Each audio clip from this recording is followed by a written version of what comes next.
I'm Will Richards, and this is The Dash, an insight to the success story of people from all walks of life in their chosen field, from your average Joe to people in the limelight. If you're looking to level up, stick with us. This just might help.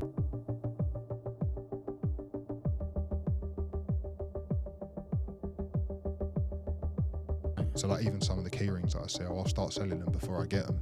Okay, yeah. I'll spend some money on marketing. Like I'll go, right, there's $1,000, let's build the website, cost me nothing time. The guys do it. And I'll go, right, I'm going to spend $1,000 over 2 weeks promoting that product. At the end of that 2 weeks, I'll look at what I've sold, and if there's a positive ROI, and I'll just refund everyone. Does that make sense? That's insane. So it's quite clever. Andrew Tate talks about it as well quite a lot, but I've done this for years. And obviously if it goes over, you sell tens of thousands, you're going to buy that product and actually Correct. ship And it. then I'll just email people again saying, well, sorry, the item's late, would you like a refund or do you want to wait? Everyone just waits. It's a £3 item, people don't care. And not to be fair, mate, how many things do you order a day, a week now? Yeah, You just forget. yeah. That's absolutely blown my mind. That's such a good idea. A lot of people Doesn't do hurt it. anyone. No, a lot of people do it and they don't talk about it. As kids, we used to go to a hideout festival and shit like that back in the day, and we would always call ourselves like 11 out of 10 FC. And it just had pictures of us being 11s, not 3s, like, because everyone says what's in 11, and you're like, we're better than a 10. Yeah. It was just a joke. It was like the part of the club or whatever. I was like, fuck, it's a business. So website done, branding done, started selling merch, but it was just black items with logo 11 on it. Yeah. Gary from Geordie Shore saw it. Yeah.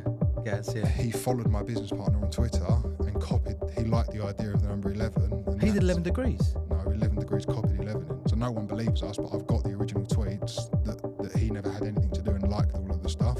Again, this is fucked. We had people getting tattoos with our logos on them.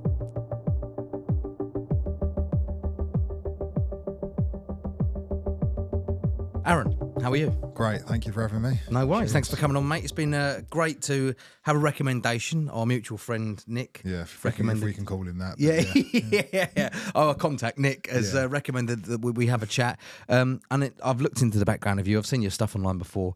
For those that don't know, give us a little bit of a set the scene. What do you do? I know it's everything, but Yeah. Tell me about yourself. Jack of all, but no, I think I get called an entrepreneur a lot. I think growing up, my mum and dad always called me that, and I like it. Yeah. I don't like labelling myself as that, but obviously, naturally, when you start doing these things and all these other random stuff that we do, that seems to be the brush you get painted with, which I think is a good one.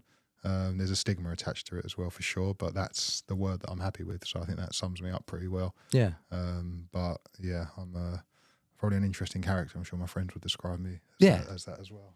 I think so. Where did it all start for you? Obviously, you've got umpteen businesses. Yes. A million new ideas every 10 minutes. Yeah, that's the issue. So where did it all start for you? Honestly, so selling porn DVDs at school, believe it or not. Right. That was the first. Well, that was the second business.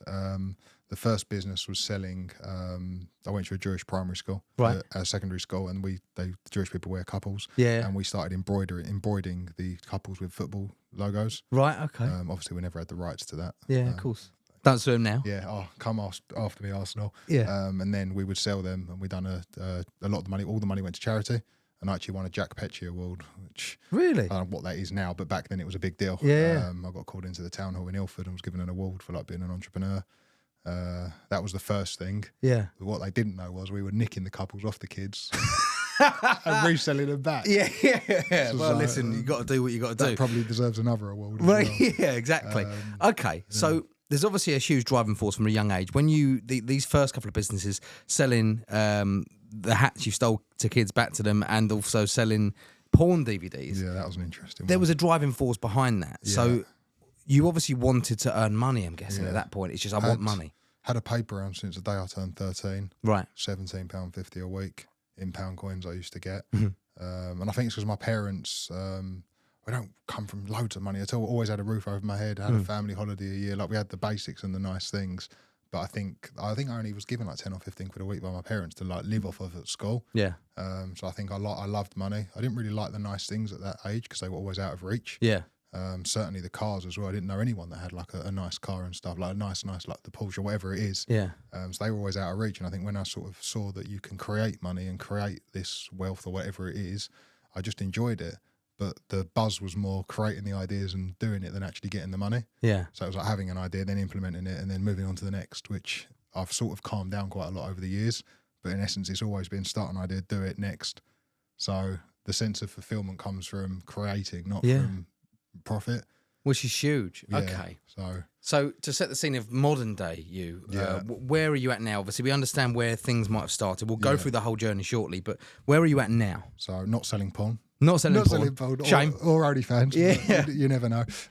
So now we've got basically the main business, a digital marketing agency, Sprout Media. I've been going 8 years.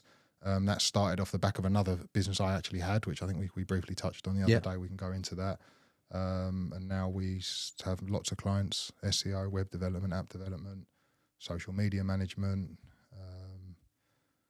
bullshit detector. It's a lot in this industry. This is something we need to touch base on as well. So Sprout, a lot of people will know of, is a massive company. You've got some big clients. You've been established how many years, do you say? 8 now. 8 years now. 7-figure business now. Yeah, this year. Well, yeah. Congratulations. Year, Did my research. Prior to that, you had... you've got several different online businesses, upwards of 20, I think you said. I think there's been over. I actually wrote a list of it last night, funny enough. Yeah. Because when you asked me, I was like, fuck, how many are there actually? And I was like, I don't know. But I looked at my domain account, like how many domains I've got. And it's like, fucking hell. Okay. I would have made more money selling the domains now than I probably ever made out the ideas. So what are you obviously you've got Sprout at the moment. Yeah, so that's probably, I would say, 80% of my time. Right. And that's my main focus day to day. And everything I actually do, like all these other shit ideas and stuff, they're all they go into Sprout essentially. So if it's a product based thing, obviously I have to build the website, I have to market it, and then obviously we work very closely with your mate Nick. Nick does the fulfillment for all these shit ideas. As I just said, I'll call him up on a Friday and be, Nick, on Monday you got a pallet of this coming. He's like, what the fuck is this? So there's always been that sort of stuff, and that's the thing I just enjoy, setting these things up, creating them, making money, losing money. It's just all part of the process. But naturally, I think it goes into the Sprout machine, the Sprout funnel, if you like, as a marketing thing, basically. So the overriding sort of driving force for you at the moment is Sprout. That's what you've built for the last 8 years. Yeah. And it is, something that you're going to continue to work on. Obviously, there are always going to be extra ideas, whether they make money or not. Yeah. It's kind of irrelevant. Your main, like you say, 80% of your time is spent in Sprout. Yeah. So talk me through why you've gone into that. It's a very challenging industry. Yeah. But obviously 8 years ago, it wasn't. Correct. So I left school young, worked at the city. How old are you now? 31 now. Right. Left school young, went to work for a company called ICAP. Right. Doing carbon emissions, I was a regulated broker. I was a bitch for 3 years making teas and cotton. I made about 35 cups of tea a day. Fucking hell. I never spat in one of them, you know that? Really? No, I'm a very polite and ethical person. I sound shocked. Yeah. Did you not? No, but like they'd be mad. They'd like to wind you up in that environment. They'd be like, "Oh, can you stir it clockwise, not anti-clockwise? Can you scoop the bubbles out?" Yeah. Fuck off, mate. Yeah. But like, it was all a play with it. Yeah. But it's character building, isn't it? Mate, 100%. Having that upbringing in the city, surrounded by these people that are very, very wealthy, arrogant pricks as well. But I quickly saw it wasn't for me. Yeah. And I started a business at my desk. So I was actually selling emoji air fresheners. I was the first person in the world doing it. Right. So the first items were an aubergine. So everyone was driving around with a hanging aubergine in their car. Yeah. A frog. What else was there? There was a key as well. So at that time it was like DJ Khaled, Major Key. Yeah. So that's where that came in.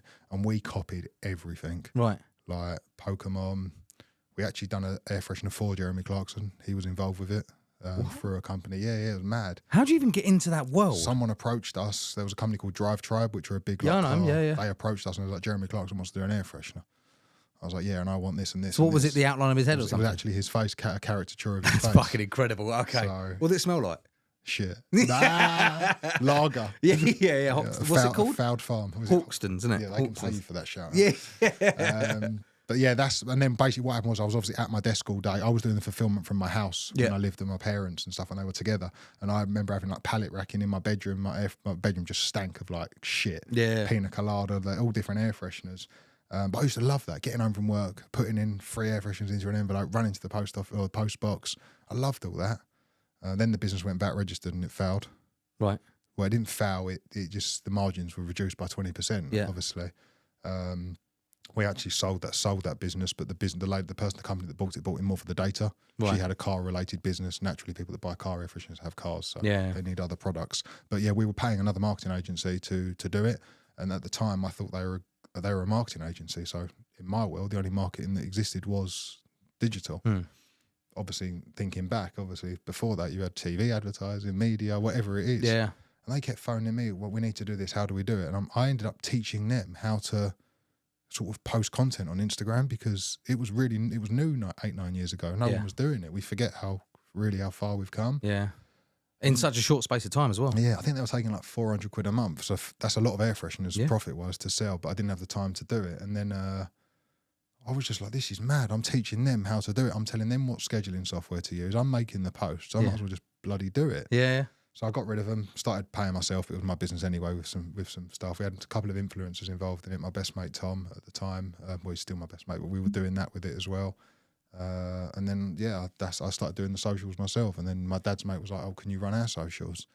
I was like, yeah, why not? Why not? I just do it in my spare time. Yeah. And then, then a big thing happened in the family. My parents split up. I was a bit all over the place. Got back and I was like, right, I want to set my own agency up. So Sprout, why Sprout? So it was Sprout Me Media originally, right? Which was a massive mistake, but it was Sprout Me Media. That was based off of the two biggest companies at the time, which was Sprout Social and Sumo Me, right? Two American massive companies. But the problem is with Sprout Me Media, I wish I would have thought about this at the time. When anyone typed their email address and they'd spell it wrong because they'd put ME Media. Yeah. They wouldn't. It was because it's spelled ME then MEDIA. Yeah. They wouldn't put me in the middle of it on their emails. It's Sprout Media, and we never got the emails. Yeah. Because obviously that wasn't us. We didn't have the domain. And then I kept trying to buy the domain. It just wouldn't happen. She wanted 20 grand. This lady. Right. She's still got the .com now, but the .co.uk expired, and I bought it. Right. So we rebranded as Sprout Media. We're still registered as Me Media, but the name's now Sprout Media, which is a lot better. Yeah. But we are just known as Sprout, to be fair, really, in reality. So everyone knows as Sprout anyway. So something to touch base on.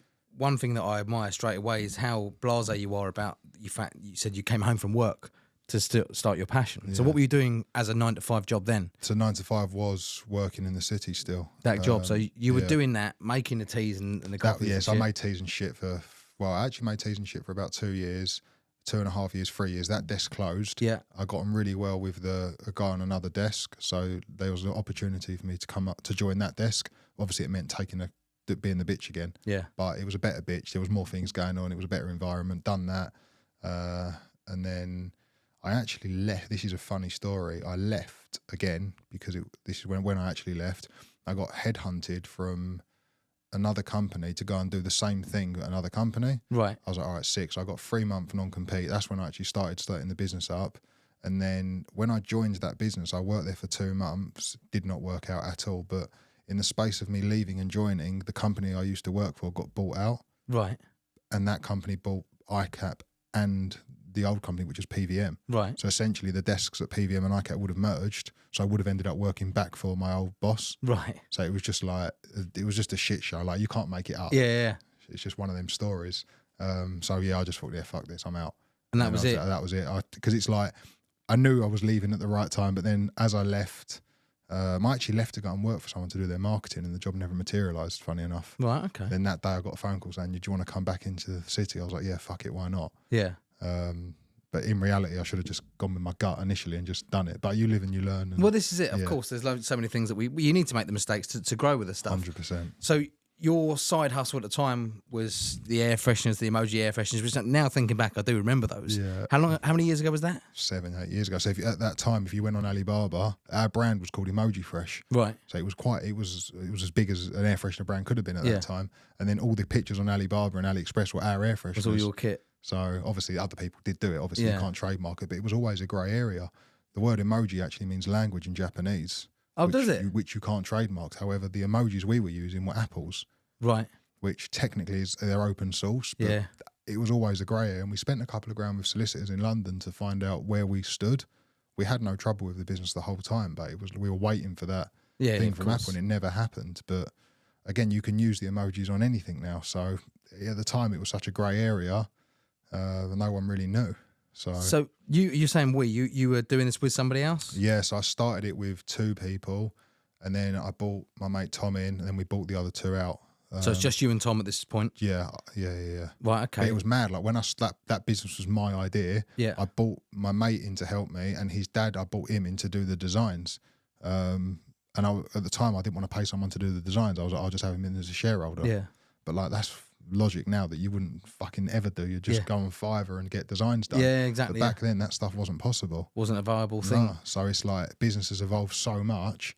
But I think, again, you have to live and you learn, make these mistakes. And of course, yeah. So now great things you're grateful for now. So you built this. You've got your mate Tom. Your mate Tom's dad is coming in to help you with the designs as well. At this point, Emoji Fresh is at what sort of scale are we looking at? I think it was doing this was where it was starting to go VAT registered, really. Right. I think it was doing like 60, 70 grand a year on air fresheners, which is not a lot, but it's a lot as a side Well, hustle. it is quite a lot for an air freshener. Well, they cost like 13p each. Yeah. So it was good. Yeah, it was done all right. But I love cars. Yeah. And it's like we had a smart car branded up of all air fresheners. Sick. And that used to get driven about quite a lot. It's funny. With that, we shipped that car to Monaco and drove through Monaco one year.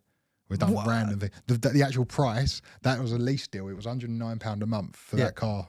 We bought it as a business asset. It cost 1,500 quid to get the car to Monaco. And back. So we spent more getting it down there for PR.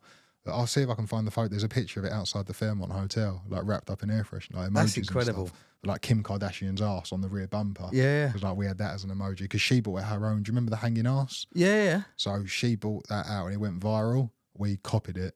Right, yeah. Sorry, we've done our own version of it. Yeah. Company's that, folded now, doesn't matter. Yeah, but we went done to thousands of them as well. That's insane. So obviously you went VAT registered and I say sadly flopped. It flopped because it needed to flop. Yeah. So where along this journey, you've made some money from it. Yeah. Did you then reinvest that capital to the next business? To be fair, it's a great question. All the business I start, like fucking bootstrapped galore, like you wouldn't believe it. Like I believe in raising value and raising ideas, not raising money. Like people that are raising money, they're doing that to take a lot of wages for themselves out of it. Yeah. Like any idea I've started has been bootstrapped galore.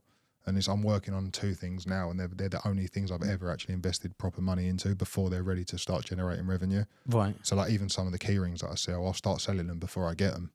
Okay. Yeah. I'll spend some money on marketing. Like I'll go, right, there's £1,000. Let's build the website. It costs me nothing time. The guys do it. And I'll go, right, I'm going to spend £1,000 over 2 weeks promoting that product. At the end of that 2 weeks, I'll look at what I've sold, and if there's a positive ROI, and I'll just refund everyone and say, sorry, the item's out of stock.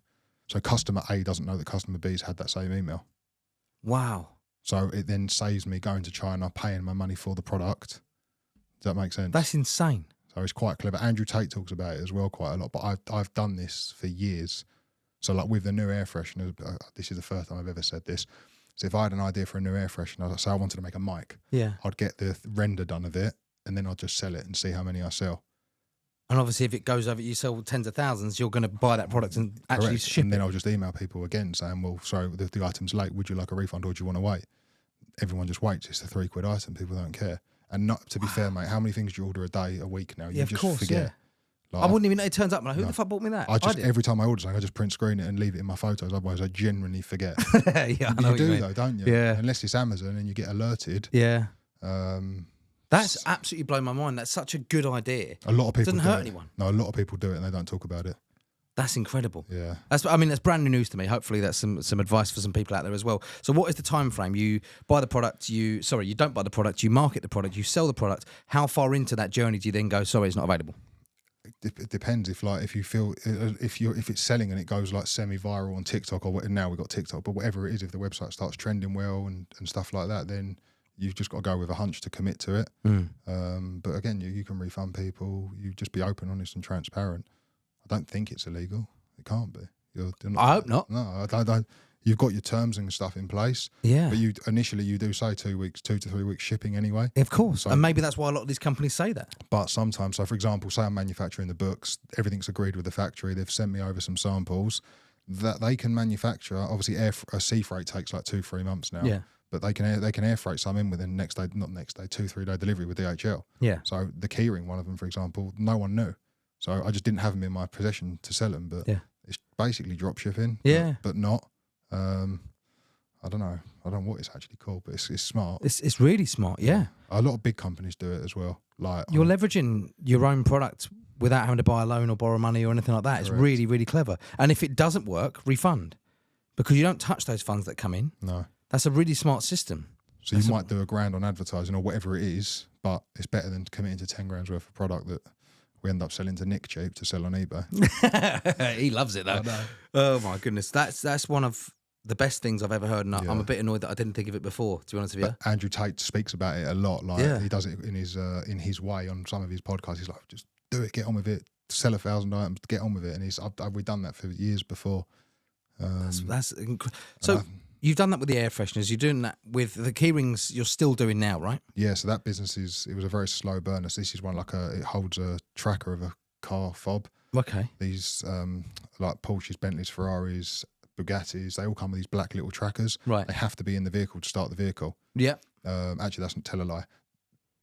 To be insured and drive that car, that thing has to be in the vehicle. So the car will start without it. Yeah. And obviously, if you nicked my keys now and not the fob, then you could drive the car. But if you didn't have the fob, I get a phone call. Yeah. But that black thing's so annoying. And if you buy a Bugatti, they give it to you in a plastic thing. It's mad, and it's like the one thing. So we just made a little key ring for it, basically. So it just clips onto your car key. You can take it in and out. So a lot of the ones on the market, you can't take off your keys. Yeah. Which sort of voids your insurance. Of course, because you can't drive it. You're not insured if you're driving without the black box in the car. Yeah, it's like a tracker. So if you get in the car and drive it without the tracker, Vodafone will call you and go, your car's been stolen.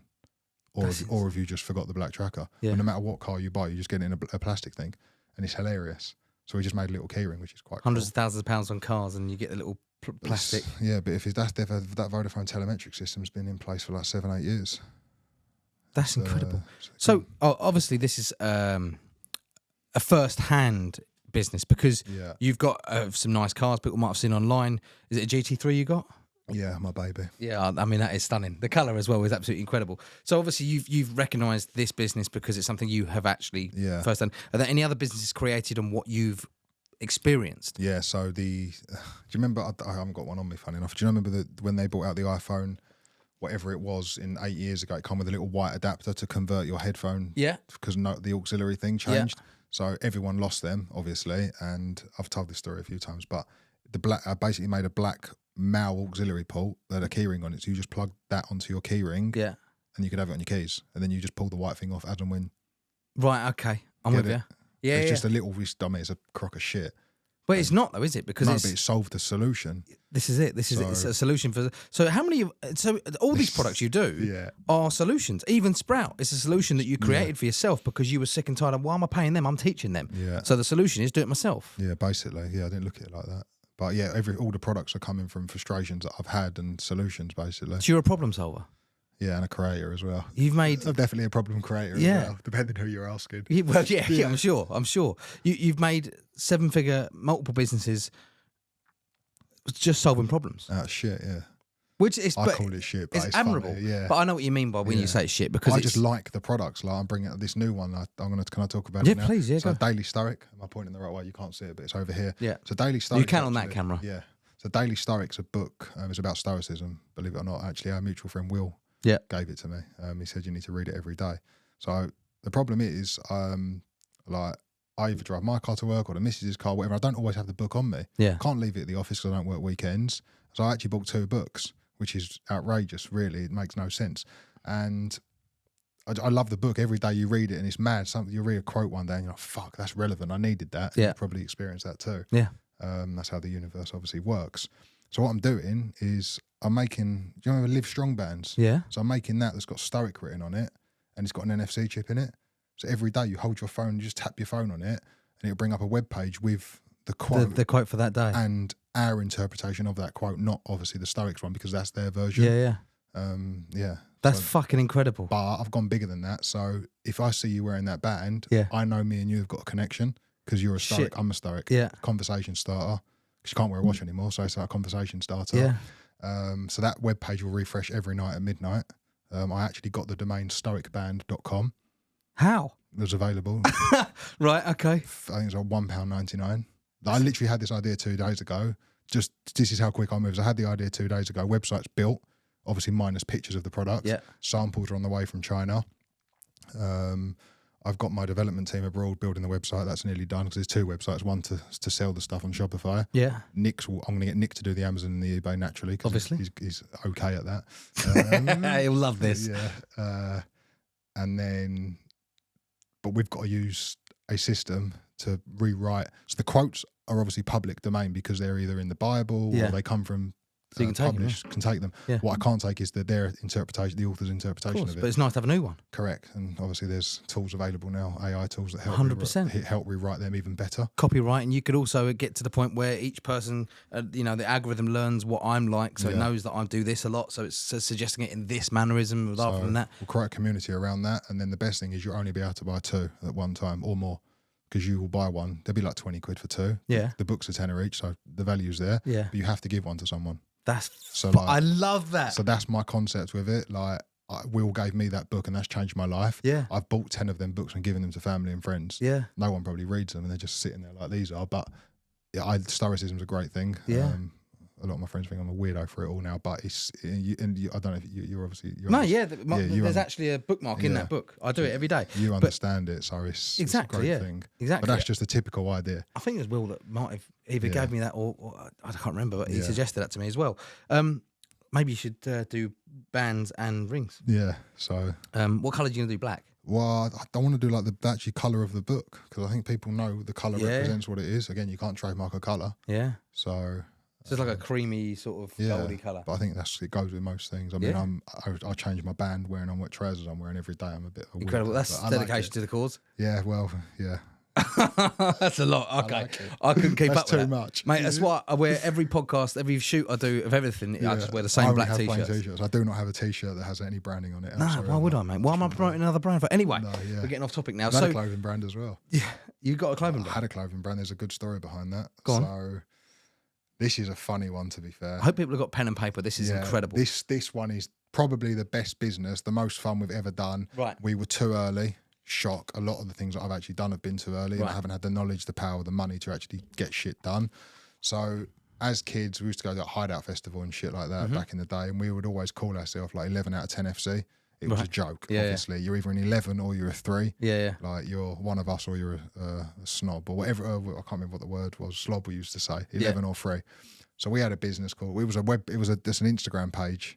And it just had pictures of us being 11s, not 3s. Like, I will look at it after. It's fucking mad. Like, scroll right to the bottom and look at it. Yeah. And I said to my mate Tom, I was like, mate, this is a business, because he had a beanie made with a number 11 on it in a box. Right. I was like, mate, this is sick. Like, because everyone says what's an 11, and you're like, oh, we're better than the 10. Yeah. It was just a joke. It was like the part of the club or whatever. I was like, fuck, it's a business. So website done, branding done, started selling merch, but it was just black items with logo 11 on it. Yeah. And then we started inverting it. So white items with black. We had enamel key rings, umbrellas, hoodies, T-shirts. But it was like, we were the first people doing the long line T-shirts. Yeah. We had our logos on the bottom left, so they'd be below your jumper. We had smart hoodies, which had a cuff on it. Yeah. So at that point in the UK, you could wear a watch without getting shot. So, or stabbed for that matter. But what would happen, the tag over the 11 would sit on the face of the watch. Right, yeah. And no one had ever done that before. Yeah. So we've done all this shit. But the name of it now is 11ing, so 11ing.co.uk. That's the Instagram. The business doesn't exist anymore. We kept the Instagram account going. Mate, the content that we used to post on there, if you look at it, you'll be like, how the fuck did you get away with stuff like that? It's mad. None of it's been taken down. Yeah, like there's girls like wearing bikinis with like 11s on it, like just over their nipples. And that was all stuff that was 8 years ago. And Gary from Geordie Shore saw it. Yeah, Gaz, yeah. He followed my business partner on Twitter and he liked the idea of the number 11. And he did 11 degrees? No, 11 degrees copied 11 in. So no one believes us, but I've got the original tweets that he never had anything to do and liked all of the stuff. And this is, 10 years ago? Yeah. So, yeah, that's all in black and white. And we had, again, this is fucked, we had people getting tattoos with our logos on them. So we had people all over the UK getting number 11 in a box on all their body parts. So 11 degrees, does 11 degrees still exist? Don't know, hopefully not. Oh, right, okay. I don't care. It's what it is, isn't it? But he had clout, following, and money. So that's what I said. It comes back to that. That brand was ahead of its time. Yeah. If you look at the Instagram account, like, the stuff was sick. But we had some, at the time, like, you could post it. If you're an influencer, like I'm talking, our mate Alex he's got one of the biggest, at the time, it was the biggest, like, motivational page on Instagram. So he would post a picture of a card holder. Mate, we'd sell about 1,500 in a night. Really? Like, it was mad back then. Like, the influence, that's when it was proper had clout. And we'd sell thousands of them. Like, funny enough, all our packaging looked identical to Louis Vuitton, and it was all from the same place that their stuff was made. Like, the pack, it was incredible. But it was, again, this was like 9 years ago. That's insane. But I'd love to bring that brand back. I was about to say, surely, yeah. Like we had so much, the customer, it was mad. Like we had an actual cult following. Like we saw pictures of our logos graffitied somewhere. Like it was just. So I'm starting to feel like I've seen it. I know I've seen 11 Degrees. Obviously, 11 Degrees have then copied. They've seen your content. They've recreated it, but because they had a bit of bunts behind them, they their branding was a lot different. It appealed. Our stuff was just monochrome. It was black, white, white, and black. That's it. So we had phone cases, which was quite cool. The content on Instagram is wild if you look at it. Why don't you call them out on it? No, this is like 10 years ago. Start again. We could start again. It's not trademarked and stuff. How would you start that now? If there's people that are watching this that are looking, I want a clothing brand. I know, in fact. So it's a great question, and I've actually learned to say no now.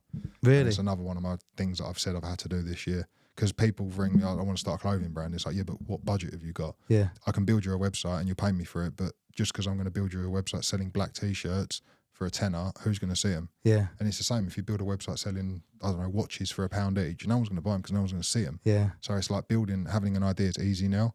Implementing that idea, actually even implementation's easy if you know what you're doing. It's the marketing now. You need more money now to build a business online than ever before. Just chucking money at nothing a lot of the time as well. Mate, Google, like 98% of Google's profit comes from Google Ads. Really? Yeah, and that's just space on the web page, like, and then Facebook, Meta. It's the quickest way to burn money. So would you almost say that if you were looking to start a clothing brand right now, unless you have some incredible influences behind it, correct, don't do it? Yeah, honestly, take that $2,000 for the website you're going to give me and go on holiday with a family.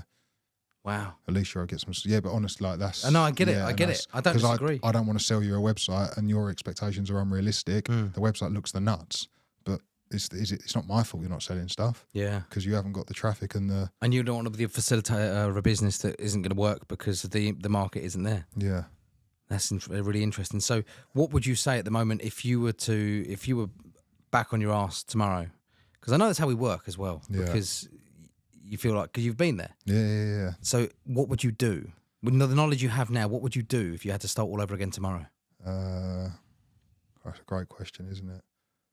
Probably, honestly, I wish I would have started Amazon when I started Amazon 9 years ago, when I started with my key rings on Amazon.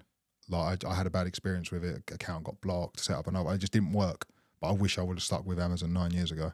Nick's a testament to that as well. Yeah, 100%. Like he's just fucking got on with it. And, and that's I think it's very difficult. I don't think it's impossible. No. I think it's very difficult now to start something and find a niche. Yeah. And my business partner owns a packaging company, so we looked at like a reusable product, which was paper tape. Yeah. So the plastic tape's not really a thing anymore. People still use it, but paper tape. And we looked we bought a load of it off of UK at a good price, put it on Amazon, had them all boxed up, shipped up. I think Nick gave us advice and help. And we're like, how the fuck are these people doing the margins? It doesn't make sense. Even if we sell them at that, we're going to earn 10, 15, 20p a roll. Yeah. We've got to sell millions of rolls to make any money. Yeah. And we were getting that product probably as much as them. Yeah. And it's because their ranking and listings are so high, they're selling thousands a day. Yeah. You can't compete with that unless I start advertising cheaper to get more higher up the page, which is a loss leader. But like that's a lot of money you've got to throw at something. Yeah.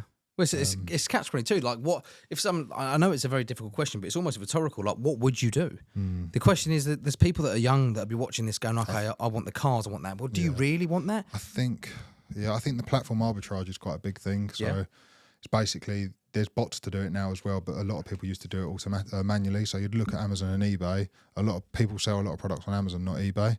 So a lot of eBay. Does it not take paper anymore, did it? So a lot of people... I think it does. Yeah. I'm not sure. They fell out, but I know. Might be changing, yeah. So a lot of people that earn money on PayPal used to buy stuff on eBay. Yeah. Because the money, for whatever reason. So it had another... Yeah. I'm with you. You understand what I'm saying? Yeah, I get you, yeah. So that created another divide because Amazon never took PayPal, but PayPal customers shopped on eBay. So what happened is certain products would be on Amazon, not on eBay. So what people were doing is they'd find a product on Amazon that's available Prime $9.99 for a book delivered, and then they'd list it on eBay for £14. Yeah. And then they'd drop ship it. Yeah. So it's called platform arbitrage. And I think that they tried to make it illegal, but there was kids earning thousands of pounds. There's people doing it internally on Amazon. Yeah, really. And that is against their own rules. Yeah, but Amazon, like they done it with Ring doorbell, didn't they? So like Ring was a massive product. And instead of creating their own, which they knew they couldn't compete against, they just bought Ring. Yeah. And it's like, if you get a good product on Amazon, like I'm sure they're a business, aren't they? Yeah, but they've got Blink now. Blink, yeah. Amazon have got Blink now, but I think it's all off the same. So it all runs off the same system. Yeah. I actually bought some Blink cameras because they're so cheap. Like if you think about Ring doorbells when they first came out and all the internal, external cameras, they're all wired or shit battery life, like 2-day battery life, whatever. They were hundreds of pounds. Now I bought some internal CCTV cameras just to check on the house and stuff when I'm out. And it cost me like 30 quid a camera. Yeah, but and they they're 4K. get you on subscription as well. Yeah, cool. It cost me $2.99 a month. Bothered. Yeah. But yeah, But it's smart. Yeah, it's very smart. I think subscription models are the way forward. 100%. Especially the lower figures. Yeah, it adds up. We had a subscription on the air fresheners. You paid £4.99 a month and you got 2 air fresheners every month. There you go. That was quite cool. But they last 3 months anyway. Our ones fucking didn't. Oh, really? No. They were double dipped, which apparently that was a good thing. But yeah. But people didn't buy them because they smell. It's the maddest thing. It's an air freshener, but no one bought an air freshener because of what it smelled like. I guarantee you. It was the look of the... correct. You want the aubergine dick in the rearview mirror. Yeah. Whatever. That makes sense. Okay, so yeah, going back to the concept of... You've created a lot of shit. I was just looking at some of the history you've got. A lot of shit, yeah, exactly. Created a lot of shit. There's loads that haven't worked as well, which I've never spoken about. Well, that's what I was going to touch base on. What was your biggest lesson so far? Let's come back to that. So one business that we had was a phone case business. Right. It was called In All Cases. Great name. Yeah. So we had a website where you could upload your own artwork. And again, didn't work. But again, because I had no marketing budget behind it. So it's like all these things, there's a common theme with it. The idea is great. The name was sick. In All Cases. Never took off. The biggest lesson was, so we launched a business. Do you remember when the Yeezys first come out? Yeah. So we launched a business called Crepe Chief. This brings back bad memories, man. It was awful. Traumatic times, huh? Yeah, it was probably the worst 9 months in business I've ever had. Right, okay. We launched a business called Crepe Chief. At that time, trainers were like, Yeezys were like, whatever they were retail, they were selling for 2-3 times. It was a big thing back then, like the off-white stuff. And I was doing a lot of it. So like buying and selling trainers, but I had like mates that were running around London buying and selling. We had a little thing going. It was good. And then me and my mate Tom were like, right, let's scale this shit up because it's good. Like we're getting the trainers, we've got punters, it's fine. Tom's got big followings. We set a website up. Common theme here, obviously. This is how it works. And then what we done was 20% deposit for the trainer, and then balance due on collection. So we were making everyone collect the trainers from us in person, right? Because we didn't want to get scammed. Because we were like, these trainers are 300-400 quid. We didn't want to send them out, and then because that audience do tend to do that stuff. And we launched on Boxing Day. I don't know when it was. I can't remember the year. I want to say 2016, maybe 2017. And we took 85 grand in 4 hours in sales. I remember I lived in a place called Repton Park at the time, and I remember running around Repton Park with my boxers around the fields thinking, I've had it off, this is the one. I remember saying, this is the one. And I was like, fuck, we need to find these trainers now, because we didn't own the trainers at the time. Yeah. So, got to stop doing that. Yeah. No, but we knew we could get them. We did own a lot of them, but we knew we could get them. So we started sourcing the trainers. Yeah. Started sending them out. And I never got a payout from Shopify. Normally they're like every day. So like the first one would have been 3 days after. Never got a payout. I was like, this is weird. So submitted all my, sometimes they do ID checks and stuff. So submitted everything. Again, legit company, all above board. No, we're not paying you out. We need evidence that you own the trainers. So what we done was we sent all the invoices that we had for this, and they went, too risky. We're keeping the money. So I was like, what do you mean you're keeping the money? We're like, we have to send the trainers out. They're like, yeah, you do, but otherwise we're not going to release the money if the customers don't get their orders. We're like, right, okay. So we spoke to some of the customers and they agreed to cancel it. We've just been open, honest and transparent with what had happened. But the other ones, I would say we sent out probably 20 grand's worth of trainers and we hadn't received the money. We had to wait 3 months for the money. So they were basically playing big dick because they knew that you were what you were doing and tried to catch you out. Again, no one had done this at the time. Like it was, what's it called? Consignment selling, isn't it? Similar to that. Right. So they fucked us. And then we launched again 3 months later on PayPal. Yeah, understandably, yeah. Same thing happened. Really? Same thing happened again, except this time we went full price items and not doing that model, like knowing we could get them, we'd have a margin, then we'd get the trainers and sell them, which again is not illegal because we're still going to send the physical product. Yeah. 150 grand, kept half of it for 6 months. And I didn't like getting beaten at this point, so we went again by WorldPay. Right. And all the marketing was done and then the content was sick, to be fair, like it was unbelievable. And then the first transaction, account blocked straight away.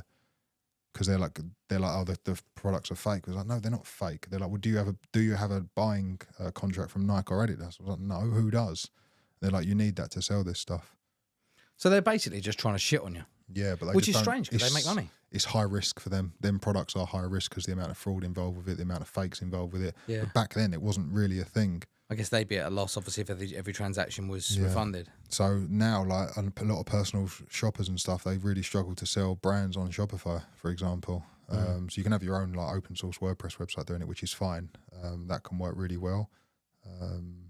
But yeah, at the time it was a disaster because we didn't have the relationship with Nike and Adidas. It's a heart-sinking feeling when you say that obviously, you know, you run around where'd you live? Richmond? It was a place called Repton Park, which is a place in Chigwell. But I remember there's a big field there. I remember running around on Boxing Day when we launched. Yeah. Oh, this is it. We've hit the jackpot.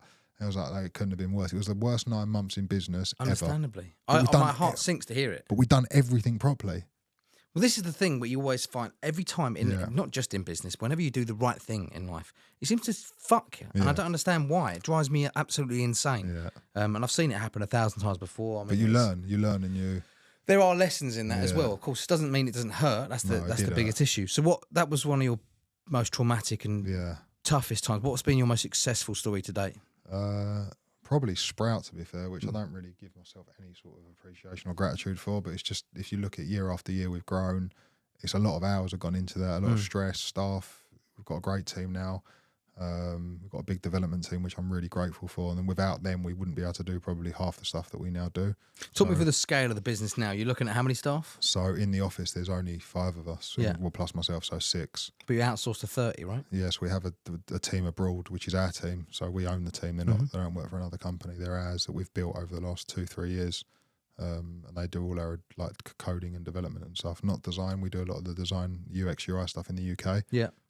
It's all done in the UK. I think that's not their strong point.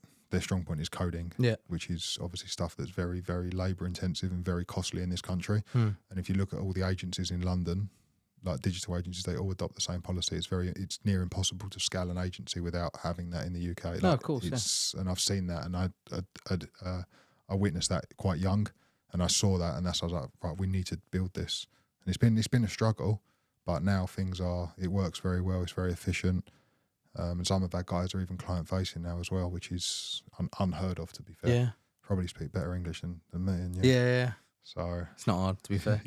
Not after this experience. So you've got Sprout doing really, really well. You're going to launch, obviously you mentioned the Stoic band. Yeah, I like that. Which is fucking awesome. I think it's cool. Like, it's just a cool Matt, product. I love the concept. I love the concept because I was discussing the other day, do you know Aura rings? Yeah. So the idea of you could do rings with it, bands with it, it could eventually become something that you put into an Apple Watch band. Yeah. I've actually had 2. We've had 2 other ideas of where that concept can be used. Yeah. So there's a company doing it on TikTok in America. They sell in like Christianity bands for Christians, and they've got Christian quotes every day.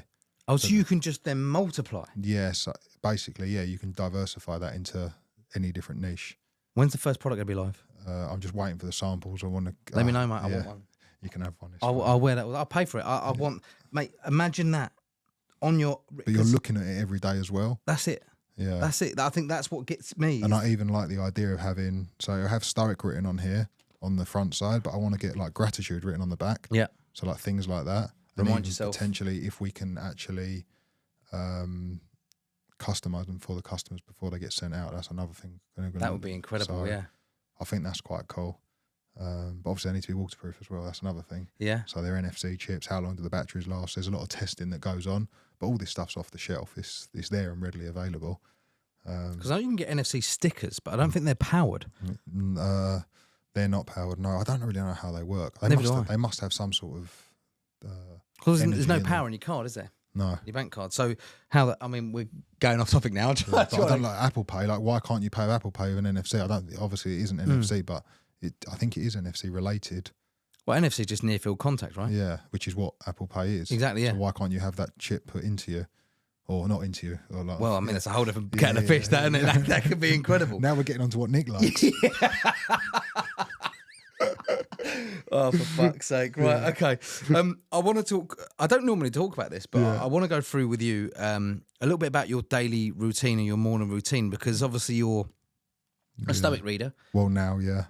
You have I sense you have a set process that you do. Yeah, I am the biggest creature of habit you've probably ever met. American Psycho sort of thing. Yeah, like literally borderline that. Cool. I've always had OCD. Yeah. I've recently diagnosed myself with ADHD. Right. I've always known I've sort of had it, but I've been doing some work recently for Tommy, who bought out a new trainer brand recently. Right. And I've been building his website. I spent The one with the stone in it? Yeah, Tommy Mallet. So I've been spending a bit of time with him, and Yeah. he's like, mate, you have ADHD. Like, Yeah. you definitely fucking have it. I was like, how do you know? He was like, just look, like, and I was like, fuck, maybe I do. Yeah. So I listened to a book while I was driving a couple of weeks ago called Driven, Driven. Right. And it's like literally tick, tick, tick. So Okay. I think ADHD, and that book basically talks about ADHD and if you're in the wrong environment, how bad it is for you. So if you're in a controlled environment like school, you're about a prick, a little shit. Yeah. And then obviously if you're in an environment where you can be free and flourish, that's when ADHD works really well, which is why they say a lot of entrepreneurs have ADHD or 100%. I was just about to say, a lot of people, I mean, people we've got mutual connections with are all on on the spectrum, whatever you want to say. But yeah, I definitely have it. I mean, Nick says I've got Tourette's all the time because I just blurt out shit. Yeah. But it's because, well, I'm grateful for it. I'd like to be able to control it better, I'll be honest with you, but I'm grateful for it. Yeah. Because I mean, it's made me... Mate, it's a superpower. If you know how to use it, it's a superpower. But I think my one is dopamine. Yeah. So I'm always chasing dopamine. Yeah. And that's why it's like building a product, doing it, like it's dopamine. And that's a big thing to do with ADHD. It's like called D4 receptors. Right. So they're your things that will crave crave dopamine. So for example, a lot of people that have ADHD have sugar addictions because when you eat sugar, it releases dopamine. Well, that's what I mean. I feel like I'm being prescribed now because I have seriously a massive sugar issue. Because you get a buzz and you get dopamine from it, so you eat more and more and more. So I can't have sugar anymore. But I only found this out before. Yeah, is that hard to get rid of it? It's like, well, I came off caffeine. I can imagine that was like coming off crack. That was like that was severely difficult. That I cannot do. So I don't drink, right? I came off alcohol. No, I don't drink either. I don't smoke. I don't do anything. I eat crap food. They're quite similar. Yeah, exactly. Yeah, you're about 3 foot taller, but that's about it. But I hate to admit this, but I have so much caffeine a day. Yeah. I am fueled yeah. so badly that I mean I could have one of those. I mean, not to name any brands or anything, but like anything. In my opinion, you'd have to go teetotal to come off it, and it'd be fucking hard. But you'd have to. You need to go away for a week or whatever it is and do something. I have about a minimum 2 cans a day. Yeah, of RB. Monster. Oh wow. Yeah. It's full of shit. You know. Yeah. I know. So like routine, I'm fucking everything. They go, oh, you don't need to be 5 a.m. club to be successful. You probably don't. No. But I like what I'm doing. Mate, it's optimal. I don't care what anyone says. I'm up at 5, 5:15. I'm in the gym for 6 every day. Yeah. Or I'm doing a bit of fasted cardio. Yeah. I have to do something. So humans are hunter-gatherers. Yeah. So we're designed to get up and hunt for food and then reward it. We're not dogs. We don't reward ourselves with treats, but we are designed to get up and do something. Yeah. Not just lay in and wait for things to happen. Yeah, I was watching something with, I think it was Joe Rogan, about why we're so much more honed in and focused when we're hungry. Yeah. Because it goes back to the old cavemen days. There's way better ways to explain this, but when we're hungry, your body goes, you need to be alert because you need to hunt. You need to find something because you're getting to the point where you're on your reserves. So that I don't eat before podcasts, I don't do anything. Yeah, so that comes back to the fasting thing as well.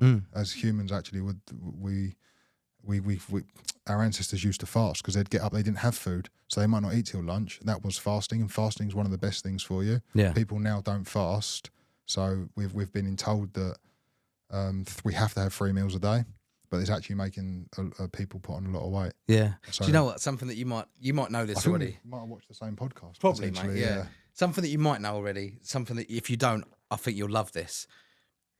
Breakfast is the most important meal of the day. Kellogg said that in 1970. We watched the same one. Yeah. They said it in 1970 and it's fucking stuck. Yeah. But your mum says it to you or as a kid. Because, I mean, with all due respect, a lot of the older generations, and I said this before, no hate if this isn't you, but a lot of the older generations are brainwashed. But they're... Oh, we're smarter than our parents. 100%, man. Yeah. And I'm glad they can hear this. Yeah. 100%. But it's not just... but in fact, it's not academic smart at all. It's savvy smart and just knowing. Like, we're the only generation that... You said you're 31, right? Yeah. Yeah.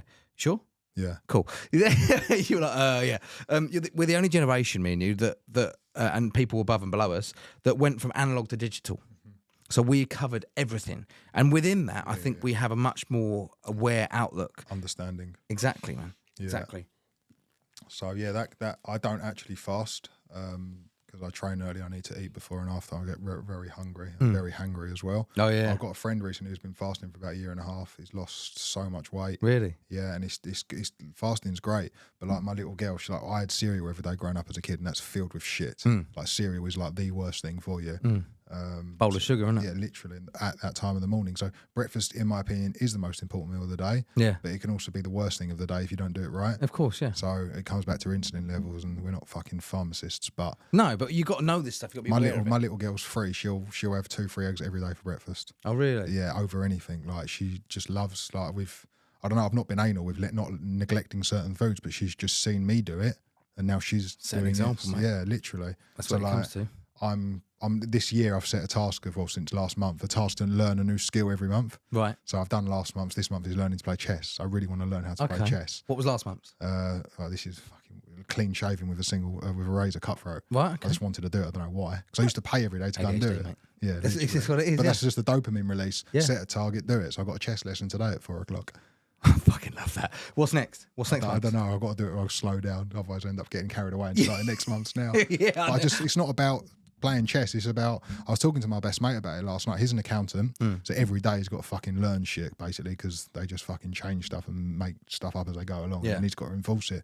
When was the last time you, other than the self-development, when was the last time you actually learned something? You don't exercise your brains. No. And that must be, I'm watching Arabella every day at nursery growing up. She's learning shit every day. Yeah. That's got to be good for you. We don't learn anything anymore. At what point do you think we sort of stop and just become stagnant? Well, when we leave school. Yeah. So I don't even think learning the shit, I didn't learn anything at school, but the algebra and the crap, I don't think it's about the algebra. I think it's about just giving your brain, keep exercising your brain. It's a really good outlook on it. Because everyone says the same thing. What's the point? Schooling system's fucked, let's be honest. The curriculum hasn't changed in 100 years. It's outdated. Even the kids that go to marketing, university for marketing now, we've had some of them work for us. It's like what have you done for 3 years? You can't even post a picture on Instagram properly. What have you actually done? And it's the curriculum's so outdated. For modern day reality moves too quick. Yeah. Because if you set a curriculum now for the next 5 years, 3 years, everything's changed next year. Yeah. So it's so outdated anyway. And it's quite interesting. And it also means that the person that's teaching that has got to learn it Yeah. in a time frame that's still modern enough to teach. Correct. So I'm going to learn chess. I want to teach my little girl to play chess. Yeah. So it's an age-old thing, though, isn't it? You know, it's nice. So your routine is obviously the same thing all the time. Oh, yes, back to that. No, it's fine. Up, gym, breakfast, and I just eat the same food every day. Like a dog? Literally like a dog. So I prep my food. I've done it for 15 years. Really? I don't know why. I just enjoy doing it because I haven't got time to think about what I'm going to eat for lunch. I just grab it and eat it. Yeah. And it sounds like typical 5 a.m. bro, you got to do this. But for me, it just works. It's consistency. Obviously, I have different dinners or weekend shit, whatever. But it's just the one less thing to think about. Like the t-shirts. I don't wear branded t-shirts. Yeah. My friends, when they take the piss, I just wear black t-shirts, and I've started wearing white now. The sun's out a little bit. It's summer, in it. Yeah, change it up. But it's just I like consistency, and I am a creature of habit. It's probably not the best thing, but it works for me. But you're only saying that it's not the best thing because of the society around you making you feel like that. It's working for you. Yeah. I like it. I enjoy it, and it's just. I think the people that don't say it are the people that can't adhere to stuff as well. But it just helps you adhere to things.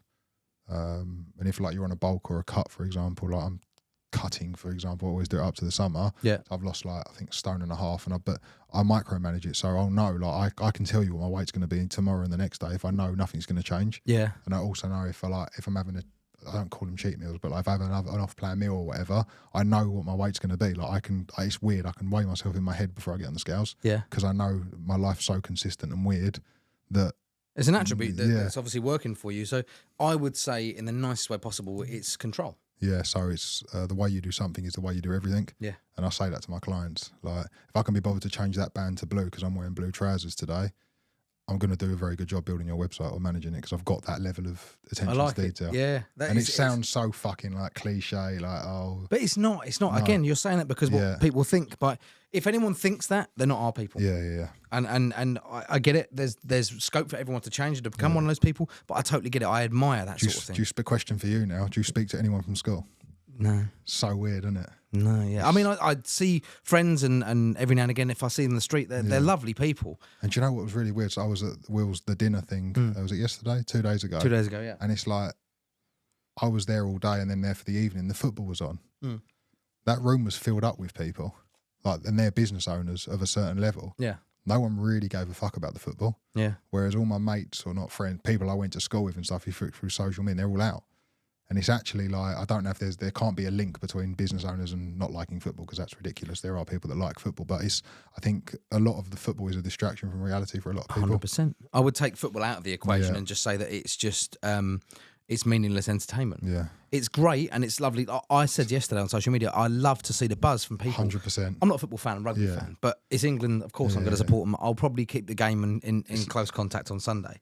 But I think overall, like you just said, there is a difference between people that are just trying to find a way to escape. Yeah. Alcohol for me. I think golf is a great one, isn't it? It's an excuse for people to get away from their missuses for 3 hours. I don't play it. It'll probably be the one thing that goes, nope, that's too far now. I do everything else but golf. Yeah. But I think it's a very similar thing. And yeah, look, I think this country needs us to win more now than ever. Just I feel like it will bring A unity sort of thing. Yeah, 100%, especially with the latest, how do we say it, politic changes. Yeah. So just bringing people together, it creates that sort of feel, and that's a great thing, whether it comes from football or whatever it is. And they actually, this was in a podcast, not the nicest thing to talk about. After the Twin Towers happened when was that, 2001? 2001, yeah. Fucking hell, it was 13 years ago. Everyone has How said, many? It was 13? No, 23. There you go. Fucking hell. We're getting there. Can edit that out. No, I'm leaving that. The way America and New York were when that happened, and everyone bonded. Yeah. But unfortunately, it took a tragedy like that it was in one of the podcasts, and one of the guys were talking about it, saying that the whole of America changed for 2-3 years off the back of that, and it brought everyone together. Definitely, we don't need something like that, and no one needs stuff like that. But yeah, something that brings a community together. It's a silver lining to a horrific, situation. But we do. Sorry, mate. We do need things like that in time, and sports are those at the Olympics. 2012 that brought everyone together. Then 2016 didn't really happen. But did it? The lad you saw a post, and it's like the winner of Sunday's game keeps Ibiza. I love that shit. I saw similar keeps Benidorm. Yeah, I think that was quite funny, to be fair. Yeah. But I think a lot of these things are distractions for people, but again, I think everyone's different, right? 100%. It's difficult because people that might be in a position where they want to change something about their life, but they are in that loop of football and beers and clubs and pubs and whatever it is. There's nothing wrong with that because we've both done it, right? And it's not a suggestion of that anyone's better because we don't do it now. But if you want something, you've got to completely change what you're looking at. Yeah. And that's not to say, like, don't look at a TV screen and watch football. I'm saying, look forward. Let's get into the future. Is it important? It's great to see the games played. 100%. It's great that they've won. It's great that everyone's, up. But I get the same buzz as mates and people I know that are huge football fans, but I didn't get off my tits and on gear in a pub on Wednesday night. That's the problem. It just wrecks tomorrow. And tomorrow's actually, I know what I've got to do tomorrow to start my week off for next week. I know where I am tomorrow. I know what I've got to do. Yeah. And it's like that takes that tomorrow away from me. 100%. But I know a lot of business owners that are incredibly successful that still have a piss up. Yeah. I get it. Do you reckon they got to that point sober and then went back to it, or they just were lucky enough to have it all? Look, the other thing is I've never been a piss head and party head. So it's like if I ever sold up and had a big liquidity event, could I fucking go the other way? Yeah. Like there's that as well. Like maybe, I reckon I could see it. Yeah. Maybe the word balance is actually probably more. I'm not balanced though. It's everything I do is either is one extreme or the other. Yeah. I've always been like that. So it's just that's it. It's strange. But, it's unique, mate. I think that a lot of people that are looking to change their lives and become better or just chase their dreams or do whatever it is they're going to do, which I want to touch base with you on dreams and that sort of thing shortly. But I think one of the biggest and most important things is when you're looking to change it, when you want to change it, don't forget that there are great things on the side of sobriety or work or just chasing what you want. Because a lot of people, I think they believe, I do want to chase that dream, but I'm having so much fun. Yeah, but I'm I think young. The world's changing, like the country's changing, like cigarettes don't really sell anymore. When was the last time you really see people smoke? That's obviously now gone digital, which is vaping, which is just another conversation. Bit worrying that. Alcohol is the sales are definitely on the decline. Yeah. More and more people are now not drinking. But I think because of the health benefits of not doing it, that's why people obviously make the switch with it. And also, if you do drink and you stop drinking, you really see the difference. 100%, mate. Weight fell off of me. Yeah. I look younger. Like people think, I told Will this, he thought I was nuts. The last time I went away in the sun, I didn't wear sunscreen. I was like, why not? I was like, I didn't burn. I hadn't eaten shit for like a month, so I had no shit in my body. Yeah. I don't know whether this is bullshit, but I feel like there's chemicals that come out of you, then they're the things that, like the sweat was, I wasn't burning. Yeah. I just did not burn at all. You're superhuman. No sun, no, definitely not. But I was saying that this, like, I know a lot of people that don't wear deodorant, for example, Yeah. because they don't need to, because they don't sweat or they don't perspire because they don't eat. Yeah, they are all interesting. linked. They are all linked massively, and I think that it links to everything in business. Your brain, mate. I wake up every day and I feel fucking incredible. Yeah. And I've not done that.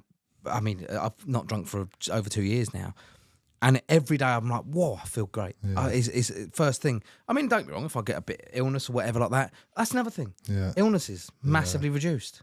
Massively reduced. I haven't been actually ill for a long time. I have colds here and there and whatever, I've been but to a doctor in 8-9 years. it's mad, isn't it? I probably should. Yeah. I'm probably fucking riddled, but who knows? Better we don't. Yeah. I want to touch base on a couple of things. First of all, we mentioned Tom. Yeah. So Tom and Tommy are two different people. Tom and yeah. Right. Okay. Cool. Yeah. So Tommy's obviously Tommy Mallet. Yeah. Tom, your best mate and business partner. Yeah. So Tom is an old school friend. I've known him for 11, 12 years. And he's still working together now. Still do loads of random stuff together. Yeah. Okay. Cool. So Not my main. He does his own thing. I do my own thing. But we got loads of synergies together. We got loads of stuff going on. Right. Always. We just get on well with each other. Like he's got quite a big social following. Just never fucked him over basically. So we've always been mates throughout that whole thing. Yeah. And he's never fucked you over. Yeah, exactly. Which does seem to be quite common in business, not that I sadly. know of. Yeah, exactly. No, he definitely wouldn't. Definitely not. He's good as gold. Okay, and the project that you're working on now with the Stoic, this is just you? Yeah, that would be just me and someone else. Want to get involved with it to help promote it for sure. Yeah. But like with me and Tom are working on a big app at the minute as well. That's been built for a year. So it's like a vehicle logistics app where people can move their cars. Right. So say you've got a car that needs to be moved from here to Leeds. There is a huge market for it, by the way. Right. And you put on where the car needs to go and when, and then the transport companies can bid for the job. Right. And then obviously if that transport company's got to come back to London, he can sell the return leg. It's Tinder for logistics. Basically, yeah. But that is a cross between Uber and Tinder. Yeah. They call it Grinder. No, but no, it's called motor management. So we've got some of the biggest names in the car influencing world and social media who are involved with it. So people like Yanni and stuff like that. So they're all in on it. App's pretty much ready to go. It's just again, but like Tom's audience and everything's going to be amazing for this. So it's another really good thing. And that's one of the first businesses, or it is the only first business I've ever had to accumulate people together to put money into the pot to build it. Because obviously it's very, very tech heavy platform. So you're also delving somewhat back into the world of helping Tommy Mallet with, is it Citrine? Citrine, yeah, his new trainer thing. So what you doing his marketing side of things for him? Just the website. Yeah, web design, right? Nothing else. Can't take credit for anything else. He's fucking creative genius. That is one of the best ideas I've ever seen. I think Tommy, I'm 90% sure he manages his own social media for the business. Like he does it. Yeah, he's a freak of nature, Tommy. Really? Yeah, he's a great character. Very, very good energy. Probably the most successful person business-wise to come out of Towie. Who's actually turned into a business 100%. Yeah. No one even comes close. Yeah. No one even comes close. Mallet Footwear, I remember when it first started, I was like, that's quite cool stuff. And then it just went bang. But he's been doing that for way before Towie. Yeah, of course. I don't even think people, he's really open about it, obviously, but I don't even think, I don't even think he was doing it way before the Towie, basically. I guess he used it as marketing. Yeah, he's very fucking clever. Smart, really smart. Citrine, if you haven't seen, by the way, is incredible. Citrine is a stone, is that right to say? Yeah. And it's going to be in the sole of every pair of Citrine shoes. Different designs are going to be available. Yeah. So you are connected to the ground, your earth. You're grounded through Citrine, through your shoe. But this grounding thing's a massive thing now. Like I've seen these mats you can buy to lay on your bed as well. Like in America, Joe Rogan was talking about them. Like the copper mats. I don't get it, but I don't understand it, but I want to. Yeah. I want to learn about it. Are you quite a spiritual person? I'll probably no. You mentioned the universe. Yeah, so I wasn't, but looking back, I have been without knowing. So again, I'm a bit of a weirdo. The house that we were looking at buying, I drove to that house every day on the way home for 6 months. Yeah, because I was told I wouldn't get it because it was sold. I drove to that house every day on the way home, even though I was told I wasn't getting it because someone had bought it, just to drive and just see it and manifest that. I didn't know what the word manifest was. I never heard it, but I used to do it. 6 months later, I got a phone call saying the house as the buyers dropped out. Do you want the house? And it's like, and I look back, I thought, fuck. I was like, whatever I've just done's actually worked. So I started doing it about other aspects of life, more materialistic. At that time, it was more materialistic items. Like, I want this car, so I manifested. But I think that would have happened anyway. So I've started to apply all that, and obviously with Will and the books and the education I've had over the last 6 to 9 months, I've become very good with it. I've got a friend who lives in Dubai who's like light years ahead of me in terms of that shit. Like he's fucking on a different wavelength with the spiritual stuff. Really? Like, mate, he's the one. I probably owe most of it to him, to be fair. Okay. His name's Alex. If he's watching, I just don't. He's the way his mind works and how he teaches. It's like it's mad. Like it's You think I'm like a psycho, people that not into it. Yeah. But I try and like you have to do it and believe it to see it, to actually understand it. Otherwise, you just think. Like thoughts pass and thoughts become reality as well, and people don't realise how powerful that actually is. There's a lot to it. I started out with Napoleon Hill, and that's how kind of I formed my view on it. And I'm always interested to hear different people's journeys with it. So the manifestation thing about the house, but that wasn't. I think it's irrelevant. It was the house. I think it was just I visualised myself doing that drive home for the rest of my foreseeable future. So I think the house. See. So that's why I used to do it. Just because I wanted to visualise myself driving home, and if I keep doing this, it will happen. But it wasn't. I think the house is irrelevant. Because people are like, they see manifestation online, they're like, oh, I want a Ferrari, I'm going to manifest it. It don't work like that. That's not how the universe works, as you know. So I think that's more what it was. But that process has actually happened many times, but I never knew what manifestation was. It was happening. It was just happening because I was doing the right thing, but I didn't realise it was a thing until obviously the right person sort of guided me and explained what it was. Could you give anyone watching your bullet point outlook on how to do the correct manifestation? I obviously you need to be a good person. I think that's the most important thing, and be an honest, transparent, fair, and ethical person. Because if you're doing shit's going to come back. That's just fact. Karma. 100% believe in karma massively. But again, never knew what it was. My parents had always very, very. The one thing I could probably take from that upbringing was right and wrong. Yeah. And like it was like when I got excluded for the porn DVDs, it was wrong. But my dad's like, entrepreneur, porn. How do I tell him off? Yeah. So it was like but I remember he deleted all my music as my punishment because he couldn't really have a go at me, couldn't he? Right. He's probably happy his kids involved like doing porn. Yeah, of course. Yeah. Good porn. Yeah. He probably bought from you. Yeah. And then obviously being an entrepreneur. So the manifestation, I don't know. And I don't know. But I think, again, because none of this was in reach as a kid, I didn't know anyone with a nice car, a Porsche or something. And that I always wanted one, but I didn't know it was manifesting. I just always used to, there's a house I want now, and there's not a day goes by that I don't think about it. And it's weird. And one day I'll probably own it, I'm sure. But it's so weird. Every day I'll think of it at least once a day. You ever had like a vision board or anything like that?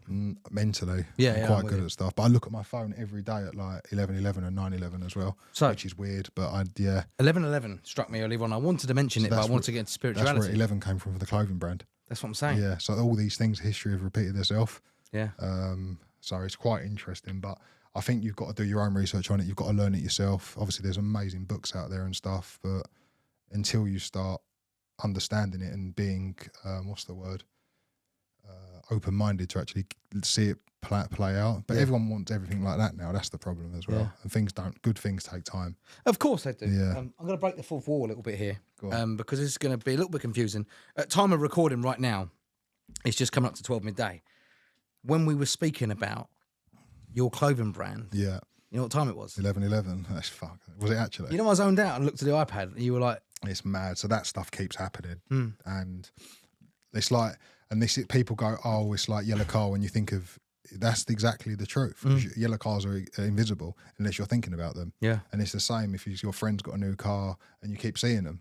But that's not. It's just because your brain's more susceptible to seeing something that you're thinking out. Yeah. There's a really nice clip online, which is Tony Robbins and Theo Von. Not seen that. Oh, I'll send it to you. It's really, really But sweet. that's how manifestation works. That's literally a prime example. Exactly, yeah. If you think of something, thoughts become reality. Yeah. And also, I think you can negatively manifest as well, which I think people...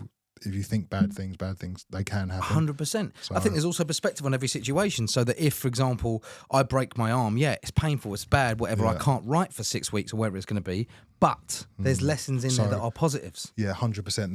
The wheels changed my mindset with this. And I'm going to give you an example. So I was driving in the Alps a week and a half ago. I'm going up a mountain pass. It's probably 1.5 car lengths width. So it's probably 4 meters, big enough for a car and maybe a bike. So I'm coming around a blind corner, and on these roads, you have to drive slow because they're single file, blah, blah, blah. So I'm on the right as I can be as the road, which is the right way for France, or wherever I was. And as I've come around the corner, I've seen a bike, and bikes tend to go through roads, not round them, if that makes sense. Yeah. They go through the middle, how you would in a car if you're driving on a fast road or a track. And I come around the corner and I've seen him, but he's leaning. Like he was leaning, fucking like proper giving it some. I was like, I remember thinking, fuck, this is bad. So I emergency stopped. I wasn't going fast. Literally, for once in my life, I was going 10 miles an hour. I've slammed on the brakes, and I've literally just gone like that because I knew. I literally thought he was going to come over the windscreen. I heard a massive bang. Massive. He's driven off. Wing mirrors folded into the car. I was like, what the fuck is that? And I was like, oh, mate, this is horrendous. This is the worst luck ever. I can't believe it. I couldn't get out of the car because I had cliffs either side of me and there was more bikes. I was sitting in my car. I was like, literally could have got out and had a fight. And I'm not a violent person, but my car's my baby. Don't touch it. It's gone. He might not even known he hit me. Got to the top, and I've actually videoed it as I've come around the front of the car. I wanted to get my reaction on camera. Not a single mark on the car. And the wing mirror had obviously come in, but there's not a single mark on the wing mirror. So my whole perspective changed. At that point, I was like, fuck, wrong place, wrong time, unlucky, blah, blah, blah. Actually, no. I'm grateful that he was such a good cyclist or motor driver that he's managed to straighten his body up and get up, because he would have died. And just clipped his levers or something. Yeah, he's clipped, I think his arm clipped the wing mirror. And it's like that again, but for 10 minutes I was fuming. But in reality, why was I fuming? I should be grateful that he was actually able to. I love that complete 360 where you've gone, fuck this guy, fucking idiot. Are you right? And then you've actually gone, what a good motorcyclist. I'm so grateful that he knew how to ride a bike properly and he was able to straighten. And it's a hard thing to straighten your body up on a bike in such a short space is very difficult. So I'm very grateful that he was. I'd like to know who you are if you're watching this. Yeah. Where were you? In the French Alps? Yeah, somewhere. Yeah. Yeah. But I think things, and I think a year ago I would have been raging the whole time. Even now I would have been raging post event. Yeah. Because I'd be like, he's fucking hit my car. But in reality, why? So it's actually. I mean, it is a nice car. Yeah, no, I know, but it was. Forget, it could have been anything. Yeah. And I think that's the mindset shift. Is now. It's now. I'm done with that. So now it's. And now you want to progress. Yeah. And that's where it comes back to learning and stuff. We don't learn anymore. Yeah. So I feel like exercising in your brain is such a good thing. And a lot of these old people that live so long, is it because they're reading papers every day and they're actually learning things like. Because that's done. When was the last time you read a paper or read anything? Mate, I don't know if we're on the same channel or something, but I was just about to say to you, reading is how our exercise these days, or listening. Obviously, you're an audiobook guy, I think. Me too. So at the moment, what are you listening to anything right now? Yeah. Don't ask me the name of it, 'cause I can't remember. Oh, okay. Is it self-help though? But yeah, 100%. Right, okay, cool. So I tend to listen to them in the car because that's my time. Gym, I can't listen to audios. I need violent music for some reason. Yeah, push you through. Yeah, I like Morrison, like actual proper hardcore grime. I love that. Morrison's sick. Yeah. I love that grime stuff. I don't know why, I just like it in the gym. But I think a lot of, and the reason is because I know this, the grime artists, a lot of them have had, they talk about bad upbringings, and I think in their voice and their lyrics, you can hear their passion. It's real. Yeah. And I think that's very good motivational music to train 100%. From. You can hear real people. You know, Bar Black Sheep doesn't really have the same cut, does it? That was fantastic. Sounds lovely, but she had a great childhood, so I'm not bothered Nick about it. sends me voice notes of him singing. I like that. He's got to stop doing that, Nick. Yeah, he sends dick pics as well, but that's his own I've not been lucky enough to have them yet. You can't see it, mate. You got to zoom in on them. So, are there any books or anything you recommend to somebody? I think Daily Stoic is like such a good thing. I think the Stoic Band is probably the Stoic best. Band's better because you haven't got to carry a fucking book with you. Right. That's been going how many years, mate? They sell. I can't believe the search volume that is available. I think I've probably bought 2 in my lifetime. Yeah, Lost and one. I've bought loads to give to people because I think it's a nice gift to give to people. But people fuck it. One of the guys that worked for me recently, I bought him 4 books. I was like, read them. He fucking left a week later and he took the books with him. He's probably never read them. But I've bought books for people around. But you've done your bit. Yeah, but it's not. I don't do it to get back. I do it because it's like, fuck me. If you actually read that shit, your life's going to get better. Fact. Like fact. It's just fact. I don't care. But the people that don't read it are not open-minded because they've got a different mindset for whatever reason, or their beliefs from. A lot of it comes back to beliefs as a child or things happen that trigger it. Yeah. So unless you break that shit down, so that's why I was overweight as a kid. Because I used to, looking back, have sugar addictions. My mum would drop me at the sweet shop at school. I'd wait for her to go and walk to the sweet shop and fill my pockets up. Yeah. Not to sell. And I used to sell sweets, but I used to smoke my own supply. That was the problem. Yeah. So I think back then that was all dopamine release. But I never. So it's quite interesting, and I like looking back at the other shit now. Yeah. So what sort of things do you do as a dopamine release now? Obviously, you've got a car. Yeah, so like that trip, I do that quite a lot. Like once a year, drive around the Alps. I like that by myself. It's an organised trip, isn't it? I do it by myself. Oh, do you? Yeah, which is, people are like, oh, it's a bit weird, but when was the last time you spent a week by yourself? I'm just getting used to it now. Yeah, and I actually spoke to one English person on the trip, and he wasn't an Englishman, he was an Irishman named Conor McGregor.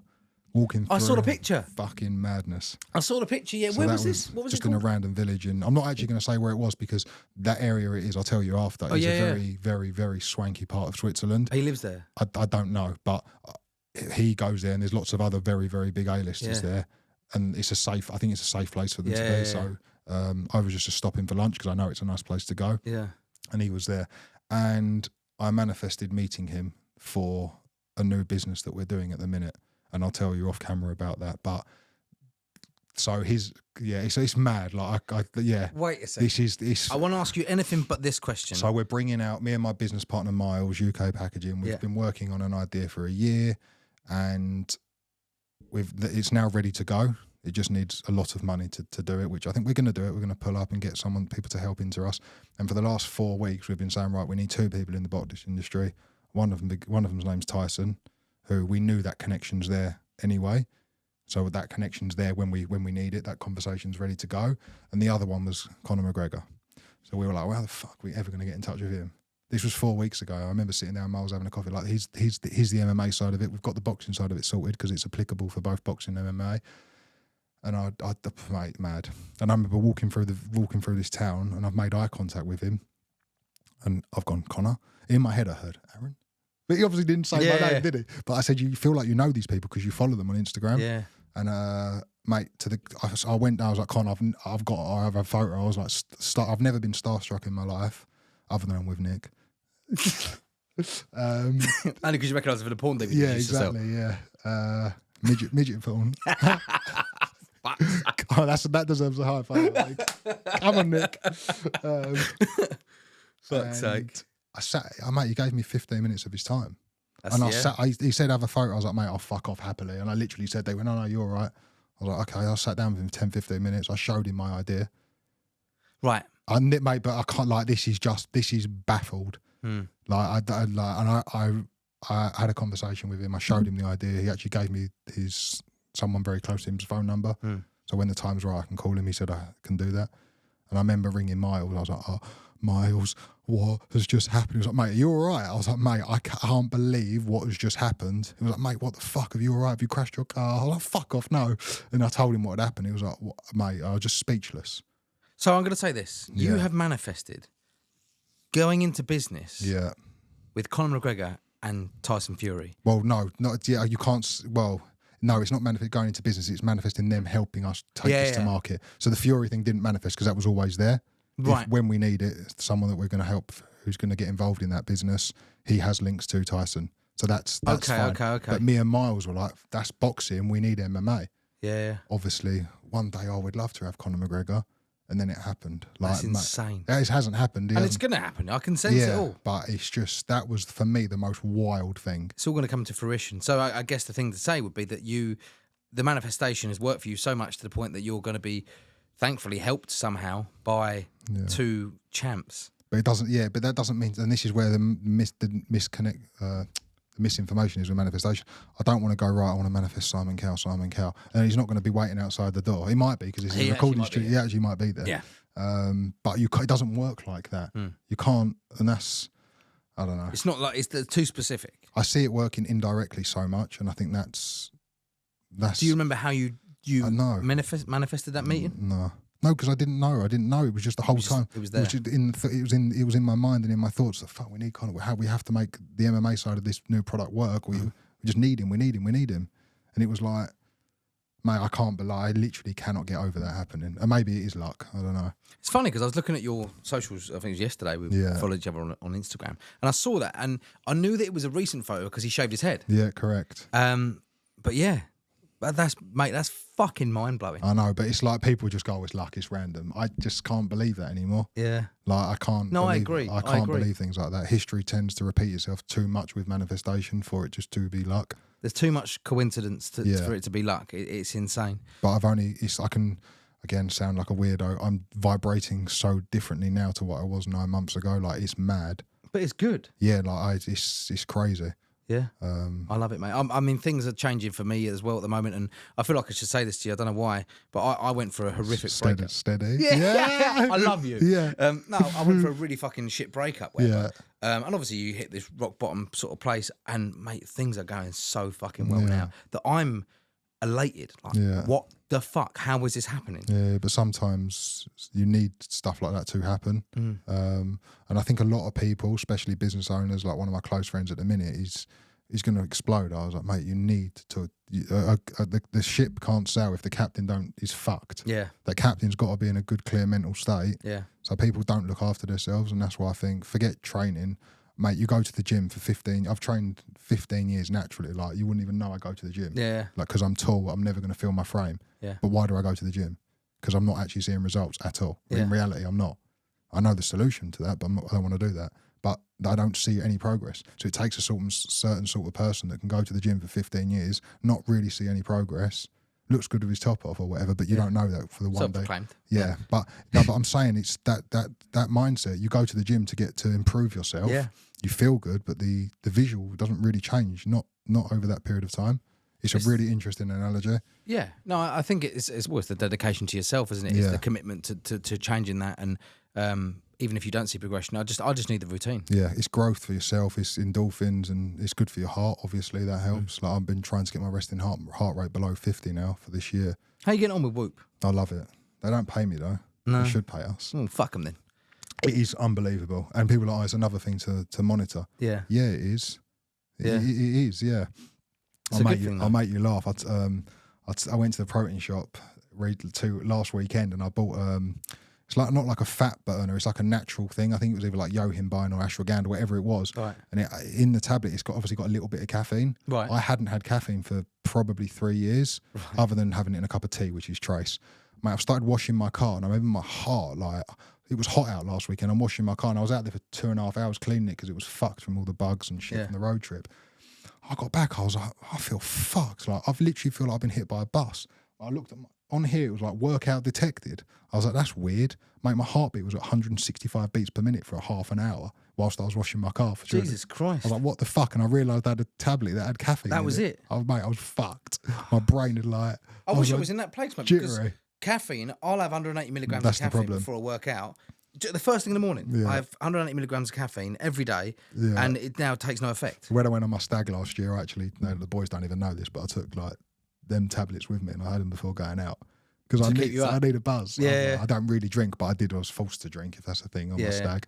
But I'm embarrassing when I drink. I don't. Oh, really? I just can't. I just never did it. Like my dad used to. I remember the wall. Do you remember Quick Fit in Faces, Ganshill? Yeah. I was laying over the wall. My dad had to come scoop me up off that. And I can never forget things like that. I was never addicted to drugs.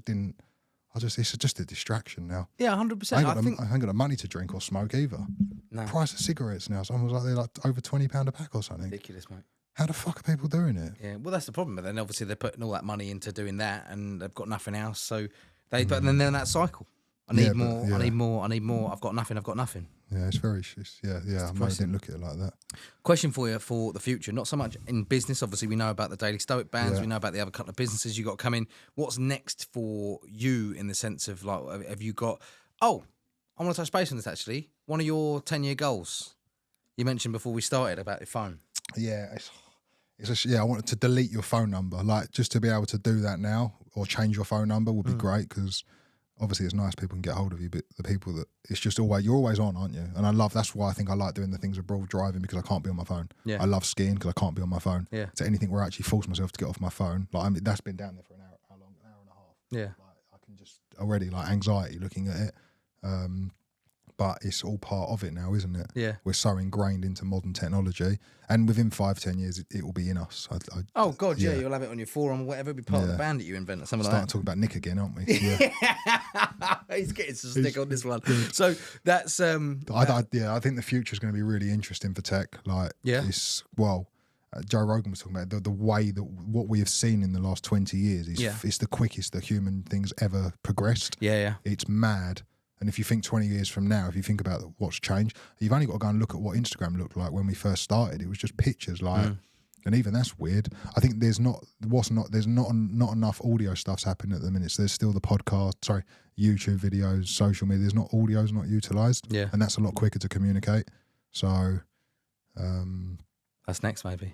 Yeah, I don't know what's next, but it's it'll be quite weird. Like, I've got their Meta glasses. Have you seen? They've got cameras in the. Oh yeah, I've not used them They're very before. cool, and they share a different perspective. Like, you can FaceTime your family with the glasses on, so they can see what you're doing. So I think a lot of that's going to become more in play. Yeah. And the way people shop online and stuff is very cool now with the augmented reality. I think, yeah, well, you're going to have a computer screen without anything on your face, in the contact lenses, whatever it might be like that.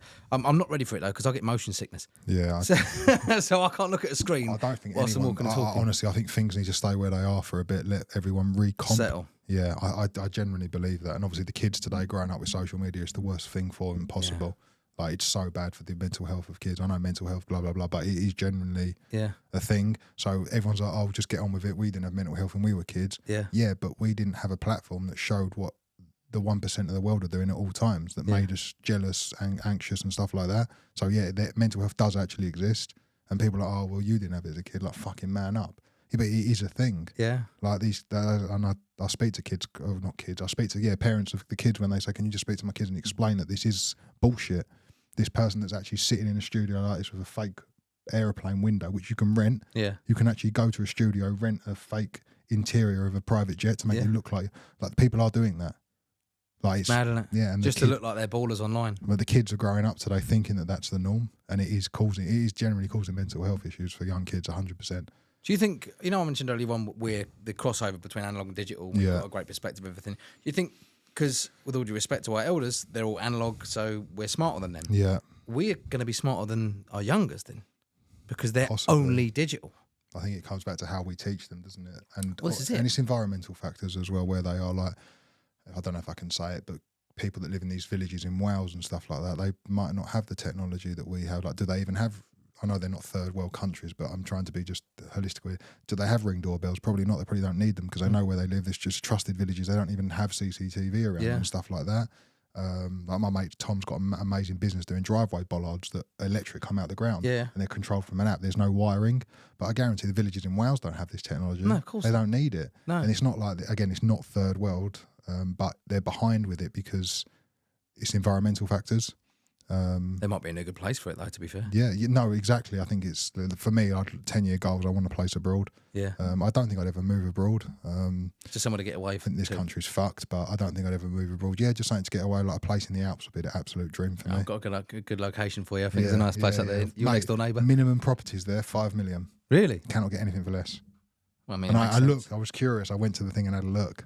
I could not believe it, but I'll tell you where it is after. It's an incredible Okay, cool. Couple of things for you. You might have seen this with Nick in the episode. This is the dash book. Yeah. This is something for you to fill in with a life quote or motto or whatever it might be. Yeah. Maybe it could just be a statement for the next guest or for future guests and past guests to have a look at. Yeah. So yeah, I'll let you write something in that. But for now, listen, I think I will say this: we're going to need another episode at some point. Yeah, it's been good, man. Because there's going to be loads more to cover down the line. It's rare to find someone on your wavelength without knowing. So, like, obviously my mates, because we do that, we've got that connection, but obviously we've just established that we're on the same thing with it. Awesome, mate. Lovely. Thank you so much for having me. No, thank you for coming on, mate. We'll Cheers, see you again soon, and I'll let you crack on with that, mate. I know exactly what's going in there. Awesome. Okay, cool. Nick's number. No, I'm joking. I love it.